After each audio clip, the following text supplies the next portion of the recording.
Al-Aqsa Mosque, mosque in Jerusalem, located in the Old City at the terminal point of the Prophet Muhammad's Isra journey. According to Islamic sources, the Quran, 17:1, indicates that Muhammad was miraculously transported one night from Mecca, al-Masjid al-Haram, or the sacred place of worship, to this site in Jerusalem, al-Masjid al-Aqsa, the father place of worship.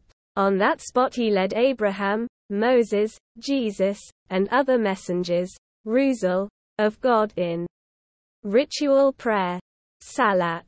That same night he was taken up to heaven from the site of the Dome of the Rock for an encounter with God. See Miraj. The term Al-Aqsa Mosque is often extended to denote the entirety of the plaza on which the mosque and the Dome of the Rock stand, although the plaza is known formally as Al-Haram al-Sharif, the noble sanctuary. In modern times the mosque and the plaza have become a particular point of tension in the Arab-Israeli conflict. Apart from its importance to Muslims, the plaza holds significance for Jews as the site of the Temple of Jerusalem, whose Herodian incarnation was destroyed in 70 CE.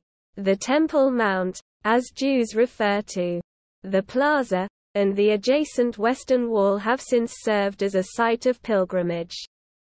During the Six-Day War, in 1967, Israel, state established 1948, captured East Jerusalem, including the Old City, from Jordan. Israel later annexed East Jerusalem, but the plaza was left under the custodianship of an Islamic trust, Waqf, maintained by the Hashemite dynasty in Jordan. In the following decades, however, restrictions on Palestinian Muslims' access to the site, as well as Israeli excavation projects in the vicinity and evictions of Palestinian residents in nearby neighborhoods, contributed to Muslims' concerns over the holy site's fate. For more information on Al-Haram al-Sharif and its significance, see Dome of the Rock.